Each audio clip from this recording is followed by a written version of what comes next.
नमस्कार, आपका बहुत बहुत स्वागत है आर्यन टीवी नेशनल में। मैं हूं आपके साथ वर्षा शर्मा और रुक करेंगे देश और दुनिया की तमाम खबरों की ओर। प्रधानमंत्री नरेंद्र मोदी 11 मार्च को बता दें कि तिरुचिरापल्ली का दौरा करेंगे। इस दौरान वे एनडीए की सार्वजनिक रैली में शामिल होंगे। रैली को लेकर तैयारियां जोरों पर है और सुरक्षा व्यवस्था कड़ी कर दी गई है। स्थानीय प्रशासन ने रैली स्थल पर भीड़ प्रबंधन और ट्रैफिक की व्यवस्था को लेकर विस्तृत योजना बनाई है। राज्यों के अधिकारियों ने जनता से सहयोग और संयम बरतने का आग्रह किया। प्रधानमंत्री मोदी की इस रैली में एनडीए के समर्थक और नागरिक बड़ी संख्या में शामिल होने की संभावना जताई जा रही है।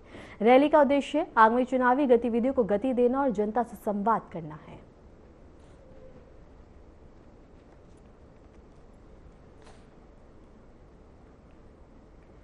हरियाणा के मुख्यमंत्री नायब सिंह सैनी ने विधानसभा में आयुष्मान भारत योजना को लेकर विपक्ष के लगाए गए आरोपों का जवाब देते हुए कहा कि प्रदेश में स्वास्थ्य सेवाओं को लेकर विपक्ष द्वारा हेल्थ इमरजेंसी का जिक्र केवल राजनीति से प्रेरित एक मनगढ़ंत नैरेटिव है। मुख्यमंत्री ने बताया कि आयुष्मान भारत प्रधानमंत्री जन आरोग्य योजना 23 दिसंबर 2018 को प्रधानमंत्री नरेंद्र मोदी के नेतृत्व में शुरू की गई थी।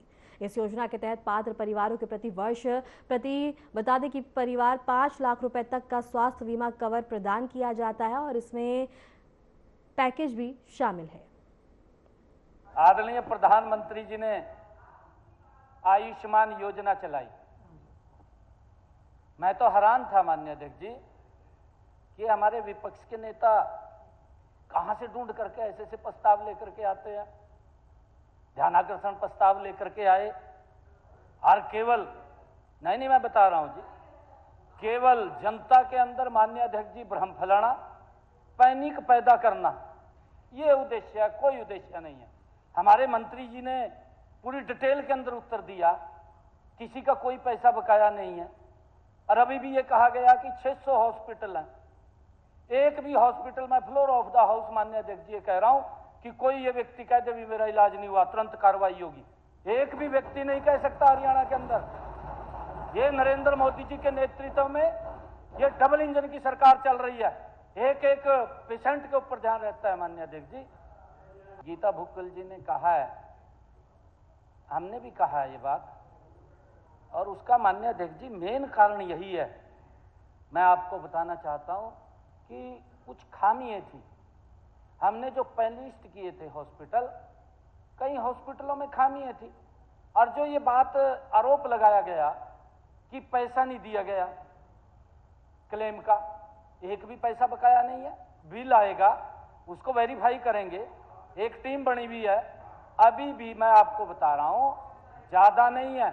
मैं आपको ये भी बताना चाहता हूं, मैं सारा का सारा जो डेपुटेशन हमें मिला था, बिल्कुल ये बातचीत हुई है और आज उनका कोई बकाया पैसा नहीं है। मैं आपको पूरी डिटेल में बताना चाहता हूं माननीय अध्यक्ष जी।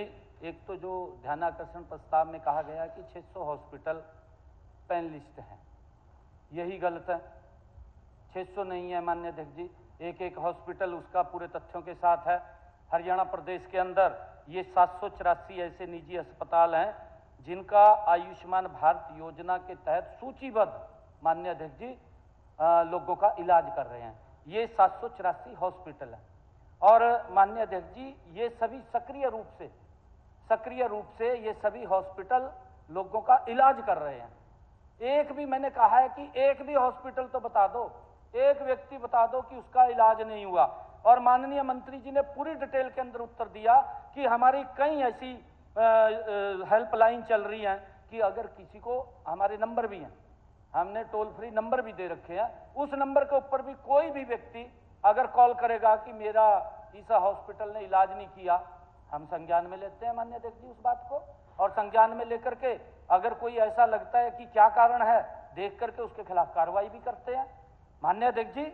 मैं ये 784 निजी अस्पताल हैं जो लाभार्थियों का सूचीबद्ध तरीके से उनका इलाज कर रहे हैं और यह आंकड़ा स्वयं इस बात का प्रमाण है माननीय अध्यक्ष जी कि योजना के अंतर्गत निजी अस्पतालों की भागीदारी जारी है और लाभार्थियों को उपचार उपलब्ध कराया जा रहा है माननीय अध्यक्ष जी। और मैं ये भी बताना चाहूंगा कि उपचार बंद किए जाने के जो आरोप अभी लगाए गए हैं और जो कहा गया है, वास्तविकता को समझने के लिए मैं कुछ बातें आपको बताना चाहूंगा। आंकड़े आप देखें, भी उसके अंदर अगर आपको लगे तो आप मेरे को फिर बताना। मैं बताना चाहूंगा फरवरी 2026 और मैं 21 फरवरी तक 2026 की बात कर रहा हूं, ज्यादा लंबा नहीं है मान्य अध्यक्ष जी।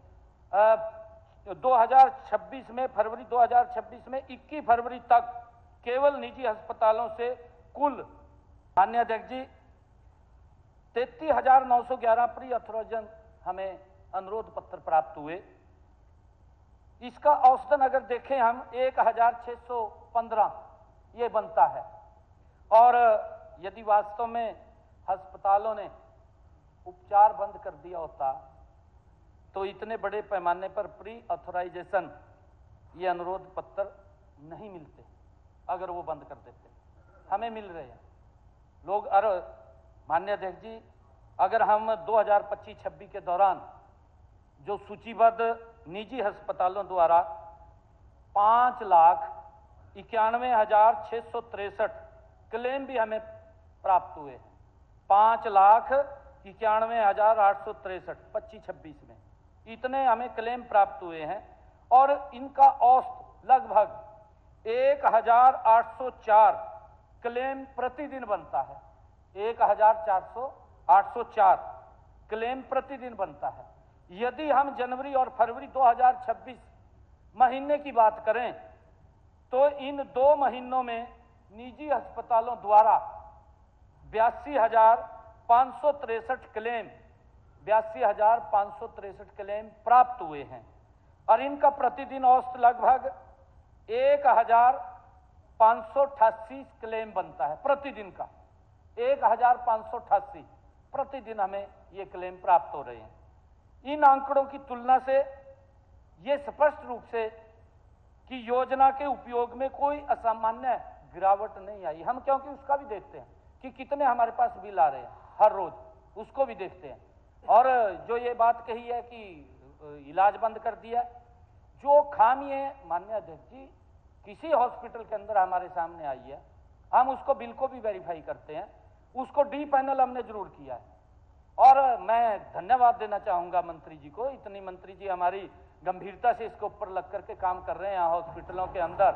हमारे हरियाणा प्रदेश के 10 हॉस्पिटल तो लोगों को समर्पित कर दिए, हर सुविधा मंत्री जी ने, हमने कहा है, पूरे मंत्रिमंडल ने निर्णय लिया हमारी सरकार ने कि हर डिस्ट्रिक्ट के ऊपर एक हॉस्पिटल वो तैयार होना चाहिए जो उस डिस्ट्रिक्ट के अंदर प्राइवेट हॉस्पिटल सुविधाएं देता है, वो हमारे सरकारी हॉस्पिटल में मिलनी चाहिए। 10 खड़े हो गए हैं माननीय अध्यक्ष जी।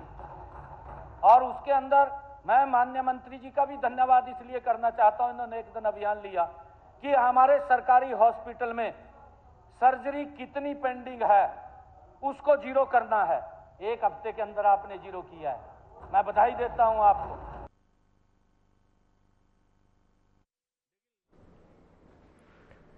उत्तर प्रदेश के मुख्यमंत्री योगी आदित्यनाथ की अध्यक्षता में लोक भवन में कैबिनेट की बैठक आयोजित की जाएगी। इस बैठक में कुल 27 प्रस्तावों पर चर्चा की जाएगी और कई महत्वपूर्ण प्रस्तावों को कैबिनेट की मंजूरी मिलने की संभावना है। सूत्रों के अनुसार बैठक में राज्य कर्मचारियों को एक कैलेंडर वर्ष में 6 महीने में मूल वेतन से अधिक राशि स्टॉक, शेयर या अन्य निवेश में लगाने की जानकारी देने का प्रस्ताव पेश किया जाएगा। इसके अलावा भारतीय स्टैम्प अधिनियम के तहत दान की लिखित और शुल्क में संशोधन का प्रस्ताव भी कैबिनेट में रखा जाएगा। बैठक में कानपुर में ट्रांस गंगा सिटी शहर से जोड़ने के लिए गंगा नदी पर 4 लेन पुल बनाने का भी प्रस्ताव रखा जाएगा। इसके अलावा परिवहन, आवास, शहरी नियोजन, अवस्थापना और औद्योगिक विकास, संसदीय कार्य और उच्च शिक्षा समेत कई विभागों के प्रस्तावों पर भी चर्चा होगी।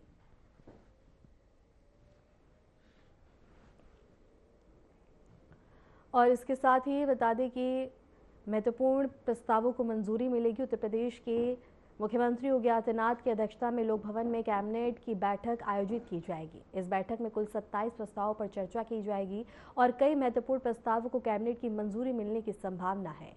इसके साथ ही बता दें कि निवेश में लगाने की जानकारी देने का प्रस्ताव जिसमें पेश किया जाएगा। इसके अलावा भारतीय स्टैम्प अधिनियम के तहत दान की लिखित पर स्टैम्प शुल्क में संशोधन का प्रस्ताव भी कैबिनेट में रखा जाएगा। इसी पर रुक करेंगे हमारे संवाददाता अमन प्रधान का। अमन, क्या कुछ जानकारी है, बैठक की जाएगी, क्या लगता है बैठक में क्या कुछ प्रस्तावों को मंजूरी मिल सकती है, क्या कुछ महत्वपूर्ण होगा? देखिए, आज में कैबिनेट बैठक है और उत्तर प्रदेश की कैबिनेट बैठक में लगभग 27 प्रस्ताव हैं जो कि अहम माने जा रहे हैं। 27 प्रस्तावों पर सभी पर मोहर लग सकती है, जिसमें खासतौर पर चाहे ग्रामीण क्षेत्रों को बसों की सुविधा से जोड़ने की बात हो, चाहे एक बेहतर कनेक्टिविटी की, तो लगातार जो सरकार का उद्देश्य है वो एक बेहतर उत्तर प्रदेश बनाने का, उसी के तर्ज पर आज की जो कैबिनेट है उसमें जो अहम प्रस्ताव है वो हो सकते हैं। जिसमें एक बड़ा प्रस्ताव वर्षा ये भी है कि जो राज्य सरकार है, राज्य सरकार के जो राज्य कर्मचारी हैं उनके लिए अभी तक जो अपनी संपत्ति का ब्यौरा देना था वो अनिवार्य किया गया था, लेकिन अब इसमें एक चीज और ऐड की जाना सुनिश्चित किया जा सकता है कि जो आपके निवेश है वो जो आपकी साल भर का वेतन है उसमें जो 6 महीने का वेतन है, 6 महीने के वेतन में एक सर्टेन परसेंटेज आपको निवेश के तौर पर उसको भी करना अनिवार्य करने का जो प्रस्ताव है उस पर भी कहीं ना कहीं मंजूरी लग सकती है। तो साफ तौर पर जिस तरीके से उत्तर प्रदेश की जो राज्य कर्मचारी हैं उनकी जो संपत्ति का ब्यौरा था वो प्रदेश सरकार अभी कुछ समय से लगातार ले रही है, और उसके बाद अब निवेश को भी लेकर के जो चीजें हैं उसको भी स्पष्ट और सुनिश्चित करने के लिए भी जो प्रस्ताव है वो पास किया जा सकता है। और एक सबसे बड़ा प्रस्ताव ये है कि जब आप रजिस्ट्री कराने जाते हैं किसी भी खेत की, तो वहाँ पर खसरा खतौनी ये सब जो चीजें होती हैं उनका आप जमीन को जो है माफ करिएगा, जब आप खरीद या बेचते हैं तो उससे पहले उसको पूरी तरीके से जो जांच अधिकारी है उसको पूरी तरीके से सुनिश्चित करें कि जो जमीन है जो बेचने वाला व्यक्ति है उसी के नाम पर ही रजिस्टर्ड है।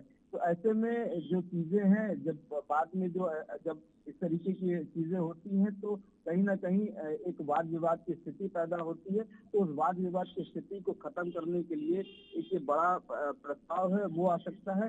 पंचायती राज विभाग का एक बड़ा प्रस्ताव है, क्योंकि पंचायती राज में एक जो चुनाव है, पंचायत चुनाव है वो होना है। तो ओबीसी जो गठन है, ओबीसी एक्ट का उसके गठन के लिए भी कहीं ना कहीं चर्चा हो सकती है। तो सब अहम और बड़े प्रस्ताव हैं जिन पर कहीं ना कहीं योगी कैबिनेट आज उस पर मंजूरी लगा सकती है।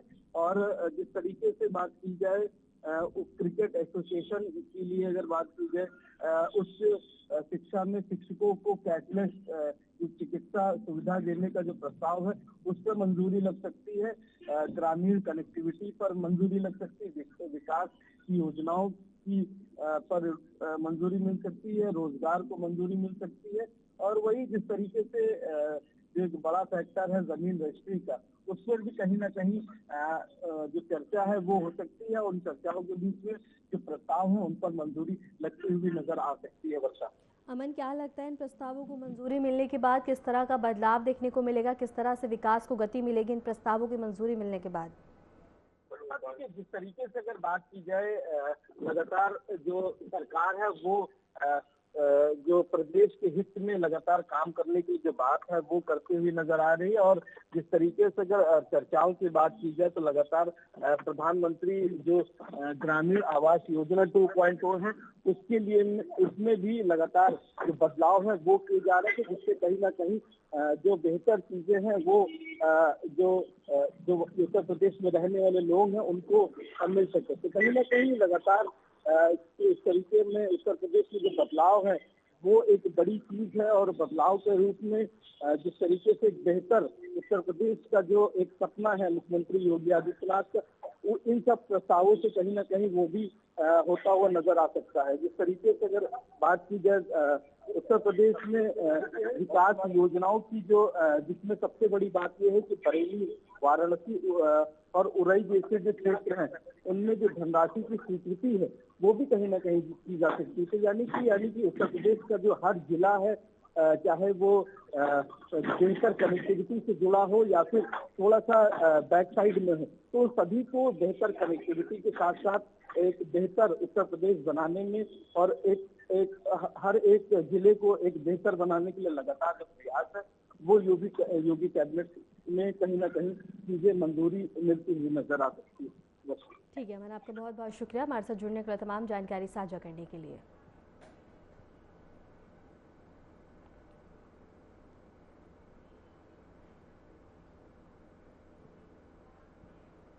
राष्ट्रीय महिला आयोग की अध्यक्ष ने राजस्थान के मुख्यमंत्री भजन लाल शर्मा से जयपुर स्थित उनके आवास पर मुलाकात की है और इसके साथ इस अवसर पर दोनों नेताओं ने महिलाओं के हितों, सुरक्षा और सामाजिक सशक्तिकरण को लेकर विभिन्न मुद्दों पर विचार विमर्श किया है। उन्होंने राज्य में महिलाओं के कल्याण और सुरक्षा के लिए उठाए जा रहे कदमों पर भी चर्चा की। इसके साथ ही उन्होंने कहा कि आयोग महिलाओं के अधिकारों और सुरक्षा को सुनिश्चित करने के लिए लगातार प्रयासरत है। मुख्यमंत्री भजन लाल शर्मा ने इस भेंट के दौरान महिलाओं के विकास और सशक्तिकरण के लिए राज्य सरकार की योजनाओं की जानकारी साझा की है।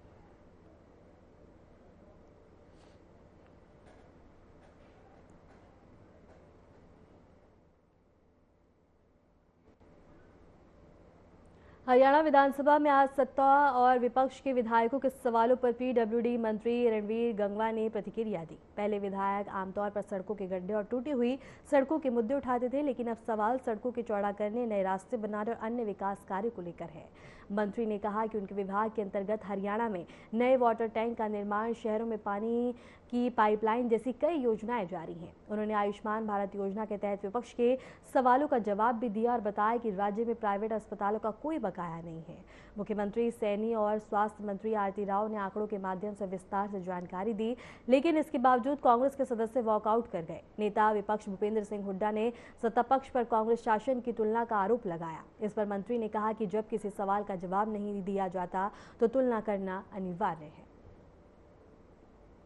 नहीं, देखिए, सवाल उठाने का काम नहीं करता। जो डिपार्टमेंट ज़्यादा कार्य करता है और जो सीधे जनता से जुड़ा हुआ है। आज एक बात मैं कह सकता हूँ कि हमेशा जब कोई सवाल लगता था तो सड़कें टूटी हुई है, हमारे वहाँ खड्डे पड़े हुए हैं, ये सवाल लगते हैं। आज अगर कोई भी सदस्य कोई अगर सवाल लगाता है तो वो लगाता है कि हमारे वहाँ 4 मार्ग की सड़क बना दी जाए, हमारे वहाँ सड़कों और चौड़ा कर दिया जाए, हमारी नई सड़क और बना दी जाए।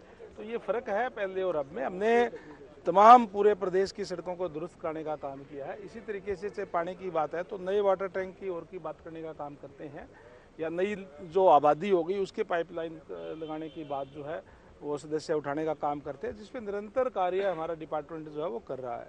हमारे मंत्री माननीय आरती राव जी ने और बाद में सीएम साहब ने बड़े विस्तार से एक एक बात का जवाब देने का काम किया। विपक्ष केवल और केवल भ्रामक और तथ्यों रहित बात करने का काम करता है, और जब उनको तथ्यों सहित एक एक बात बताने का काम किया कि आज पूरे हरियाणा प्रदेश के अंदर किसी भी हॉस्पिटल का कोई जो आयुष्मान के पैनल पे है कोई बकाया नहीं है और उनको सारी पेमेंट हमने कर दी है, लगातार कंटिन्यूस हम करते आ रहे हैं और बाकायदा से डेट वाइज इस जो साल के भाई इतने इतने जो पेशेंट हैं उन्होंने अपना रजिस्ट्रेशन कराने का काम किया, इतने लोगों ने इलाज कराने का काम किया, तो फिर उन्होंने वॉकआउट करने का काम किया, क्योंकि उनको तथ्यों रहित बात करने का काम जो विपक्ष करता है। सर, जब भी विपक्ष कोई प्रस्ताव लाता है या कोई भी चीज़ पे चर्चा होती है तो हमेशा वॉकआउट करते हैं और फिर वो ये कहते हैं कि सरकार जवाब नहीं देती है। देखिए, कोई भी अगर बात अपनी कहते हैं तो अपनी बात कह करके फिर वॉकआउट करना, क्योंकि झूठ टिक नहीं सकता, इसलिए वो वॉकआउट करते हैं। सच्चाई वो सुन नहीं सकते, इसलिए वॉकआउट करने का काम करते हैं। माननीय सीएम साहब ने बड़े तथ्यों से एक एक बात पे जवाब देने का काम किया। पहले हमारे जो मंत्री आरती राव जी, उन्होंने भी एक एक बात पे जवाब देने का काम किया। अगर वो तथ्यों को, सच्चाई को नहीं मानते तो वॉकआउट करते हैं, तो इसका मतलब ये है कि उनको इस बात पे कहीं न कहीं ये महसूस होता होगा कि हमें वो नहीं लेके आना था, क्योंकि तथ्यों सहित बात बताने का काम किया, इसलिए वो वॉकआउट कर रहे हैं। भूपेंद्र हुड्डा कह रहे हैं कि 10 साल पहले की बात बार बार की जा रही है, मौजूदा समय की बात। देखिए, अगर कोई बात कहेंगे, तुलना अगर करनी होगी तो 10 साल 11 साल से तो भारतीय जनता पार्टी की सरकार है। वो अगर किसी भी बात पे वो बात करेंगे कि आपने ये नहीं किया, वो नहीं किया, ये करना चाहिए, वो करना चाहिए, तो कहीं न कहीं तुलना तो की जाएगी कि आपके समय में ये था और हमने इतना बेहतर करने का काम किया। इस पारदर्शी तरीके से करने का काम जो किया है, जिस तरीके से घपले और घोटाले उनके समय में होते थे, कहीं न कहीं उनका जिक्र तो अब आएगा जब उन्होंने राज्य चलाने का काम किया। 1 साल से पैसा बहुत ही सीरियस इश्यू है, अगर इस टाइप की बात होती है तो उनको बाकायदा से जांच एजेंसीज को उनको लिखना चाहिए, उसकी जांच होनी चाहिए। मैं तो ये कहूँगा कि अगर किसी के साथ गलत हुआ है, बावल के अंदर अगर हुआ है तो बावल तो रिजर्व कंस्टिट्यूंसी है, निश्चित रूप से कोई न कोई एससी के कैंडिडेट रहे होंगे और उनके साथ इस तरीके के दलितों के साथ अत्याचार करना कांग्रेस की पुरानी आदत है। वो हमारे मेरे साथ ही राज्यसभा में गए थे कांग्रेस से चौधरी वीरेंद्र सिंह जी, उन्होंने तो स्पष्ट तौर पे कहा था कि कांग्रेस के अंदर राज्यसभा का सदस्य बनने के लिए 100 करोड़ रुपए तक दिए जाते हैं, तो वो तो कांग्रेस के लोग ही कह रहे हैं, हम नहीं कह रहे। ठीक है। रुक करेंगे बड़ी खबर की और उत्तराखंड विधानसभा सत्र का आज दूसरा दिन है और इसके साथ ही विधानसभा में बजट पर चर्चा होगी और तमाम वित्तीय वर्ष 2026-27 का बजट हुआ पेश। सदन में बजट प्रस्ताव पर विस्तृत बहस होगी। पक्ष विपक्ष के विधायक रखेंगे अपनी अपनी बात। विधानसभा परिसर में सुरक्षा व्यवस्था कड़ी कर दी गई है। इस वक्त की बड़ी खबर आपको बता दें, उत्तराखंड विधानसभा का आज दूसरा दिन है और जिसमें वित्तीय वर्ष 2026 से 27 के बजट पर विस्तृत चर्चा होगी। मुख्यमंत्री पुष्कर सिंह धामी द्वारा पेश किए गए बजट प्रस्ताव पर सदन में पक्ष और विपक्ष के विधायक अपनी अपनी बात रखेंगे। सदन में बजट को लेकर नीति विकास और इसके साथ ही उम्मीद है। और इसी पर रुक करेंगे हमारे संवाददाता आशीष डोभाल का। आशीष, क्या कुछ जानकारी है, क्या लगता है आज किस तरह के आसार देखने को मिलेंगे? बिल्कुल वर्षा, आज बजट सत्र का दूसरा दिन है और गैरसैंण जो ग्रीष्मकालीन राजधानी है उत्तराखंड की, वहाँ पर ये बजट जो है कल मुख्यमंत्री पुष्कर सिंह धामी ने पेश किया था।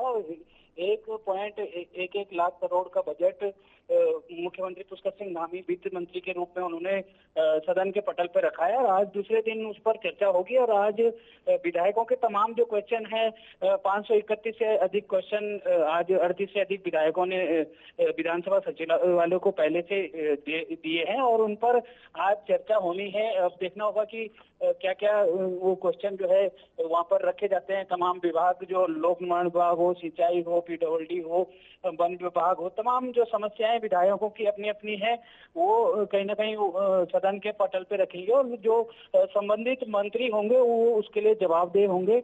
और आज दूसरे दिन कांग्रेस का बड़ा डेलीगेशन भी विधानसभा भवन पहुंचने वाला है और जो दिवाली खाल है जहां से विधानसभा भवन के लिए रोड जो मूर्ति है, वो करीब 8 किलोमीटर पहले डेलीगेशन को बैरिकेडिंग लगाकर पुलिस रोकने का प्रयास कर रही है। और जो हंगामा है आज देखने को मिलेगा, जो मुख्य विपक्षी दल है उत्तराखंड का कांग्रेस, वो कहीं ना कहीं आज उत्तराखंड की जो तमाम समस्याएं हैं उसको लेकर के हंगामा करेगा। सदन में भी और सदन के बाहर भी हंगामा आज देखने को मिलेगा। उत्तराखंड की जो तमाम समस्याएं हैं, चाहे वो महिला अपराध की बात हो या अंकिता भंडारी मामले में जो VIP का नाम उजागर नहीं किया जा रहा है, वो इसके साथ साथ जो तमाम समस्याएं हैं, महंगाई है, बेरोजगारी है, गैस सिलेंडर के दाम बढ़ रहे हैं और कहीं ना कहीं बेरोजगारी उत्तराखंड में लगातार बढ़ रही है और इन तमाम समस्याओं को लेकर कांग्रेस आज प्रदर्शन करने जा रही है। जी आशीष, क्या लगता है कि कौन कौन से मुद्दे पर विपक्ष सत्ता पक्ष को घेरता हुआ नजर आएगा? बिल्कुल बच्चा, कहीं ना कहीं जो 531 प्रश्न है उनमें से कुछ तारांकित कुछ अतारांकित प्रश्न है और वो विधानसभा सचिवालय में आज रखे जाएंगे। उनमें वन विभाग के प्रश्न भी हैं, लोक निर्माण के विभाग के प्रश्न हैं। कहीं ना कहीं जो तमाम समस्याएं हैं उत्तराखंड में, वो अपनी अपनी तरह से विधायक जो है पक्ष के और विपक्ष के रखेंगे और जो बजट सदन पे के पटल पर मुख्यमंत्री ने रखा है उस पर भी आज विस्तृत चर्चा कहीं ना कहीं होने जा रही है। और दूसरे दिन अब देखना होगा कि कितनी स्वस्थ चर्चा उत्तराखंड में विधानसभा सत्र के दौरान होती है। जी ठीक है आशीष, आपका बहुत बहुत शुक्रिया हमारे साथ जुड़ने के लिए, तमाम जानकारी साझा करने के लिए। समाजवादी पार्टी के प्रमुख अखिलेश यादव ने लखनऊ में आयोजित इफ्तार पार्टी में हिस्सा लिया। इस अवसर पर सपा के वरिष्ठ नेता और स्थानीय कार्यकर्ता भी मौजूद रहे। अखिलेश यादव ने उपस्थित लोगों से मिलकर गर्मजोशी से अभिवादन किया और धार्मिक और सामाजिक सद्भाव को बढ़ावा देने के महत्व पर प्रकाश डाला है।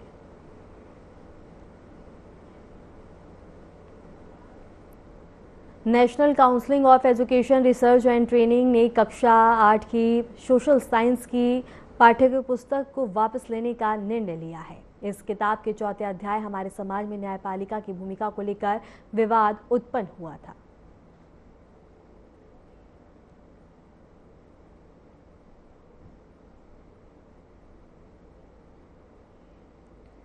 उत्तराखंड के बजट सत्र के दौरान मौसम ने अचानक से रुख बदला है। आसमान में हल्के बादल छा गए और मौसम विभाग ने पूर्वानुमान के अनुसार उत्तरकाशी, रुद्रप्रयाग, चमोली, बागेश्वर, पिथौरागढ़ जिले में कहीं कहीं हल्की से बहुत हल्की वर्षा, गरजन, आकाशीय बिजली चमकने की संभावना है। मौसम विभाग ने यह भी चेतावनी दी है कि 3800 मीटर और उससे अधिक ऊंचाई वाले क्षेत्रों में बर्फबारी हो सकती है।